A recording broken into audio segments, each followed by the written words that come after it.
खुलुमबाय बड'लेण्ड रादाब नायगिरि बयनिसिमबो फुंबिलिनि गोजोन हामलायथि बावहरबाय। दिनै 28 एप्रिल 2025 इं मायथाइनि सानसेनि फानजामुथियाव थानाय राशिफोरखौ फरायथिनो लाबाय। मेष राशि मावनाय दांनायाव गोसो होनो हागोन। गिदिर बिबानाव थानाय सुबुंनि मोजां बोसोन मोनगोन। रां रुफा आखायाव फैगोन। वृष राशि गोसोआ बोदोर जागोन।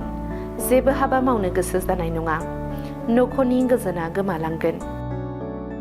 मिथुन राशि खाबु गोनां सान। जिउ खुंनायनि गोरलै राहा मोनगोन। बयजोंबो मान होजागोन। कर्कट राशि आनजाद होनायाव उथ्रिसारनो हागोन। बिफानो सुखु होनो हागोन।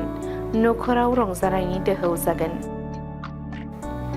सिंह राशि सोलोंथाइ लानायाव गोब्राब जागोन।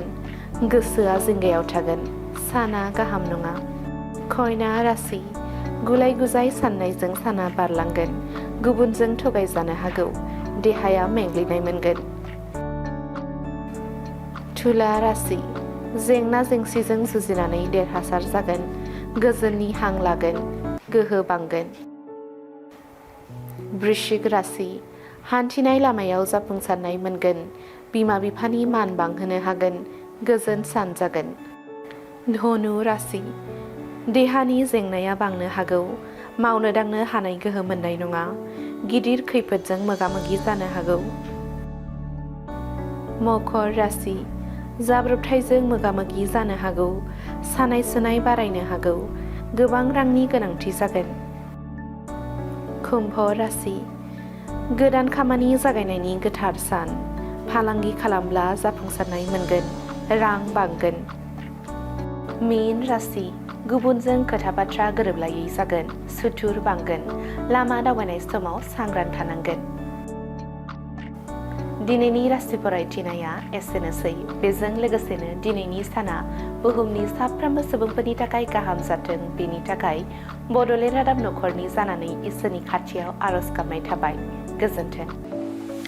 मोनसे गोजोनथाव रादाब। गिबि खेबनि थाखाय बड'लेण्ड रादाब बिजोङा नोंथांमोननि थाखाय लानानै फैदों अनलाइन बैसागु मोसानाय बादायलायनाय हाबाफारि। देग्लायनि आंगो रंजालि बैसागु फोरबोजों लोब्बा लाखिनानै बे अनलाइन बैसागु मोसानाय बादायलायनाय हाबाफारिखौ लानाय जादों। बे बैसागु हानजा मोसानाय बादायलायनायाव बाहागो लागिरि नोंथांमोननि थाखाय माखासे नेमखान्थिफोरखौबो होखानाय जादों। बर' हारिनि बैसागु मोसानायाव बाहायनाय दामजुफोरखौ दामथारनो नांगोन। जेरै खाम, जथा, सेरजा, सिफुं, गंगोना, थरखा, जाबस्रिं। बैसागुजों सोमोन्दो थानाय मेथाइ जाथारनांगोन। बर'नि दोरोङारि गानग्रा जोमग्रा गानथारनांगोन। मोसाखावरिफोरा 4नि बाङाइ जानो मोननाय नङा। बैसोनि सिमा गैया आरो हौवा हिन्जावनि सिमा गैया। मोसानाय भिडिअ'आ 5 मिनिटनिफ्राय 10 मिनिटनि गेजेराव फोजोबनाय जाथारनांगोन। भिडिअ'आ एडिटिं खालामनाय जानो मोननाय नङा। बादायलायनायनि खालारा 23 एप्रिलनिफ्राय 14 मेसिम आरो फिथाइखौ फोसावगोन 15 मेआव। मोनसे शेयाराव 10 नाम्बार, मोनसे कमेन्टआव 5 नाम्बार आरो मोनसे लाइकआव 1 नाम्बार। जायना बांसिन बेनो देरहागोन। होखानाय नेमखान्थिफोरखौ मानिनानै सोलिथारनांगोन। भिडिअ'खौ मोनानि 8 रिंगायाव बड'लेण्ड रादाब लाइभ फेसबुक पेजनि गेजेरजों हगारनाय जागोन। मोसानाय भिडिअ'खौ वाट्सएप नाम्बार 7099657400 आव दैथायहरनांगोन।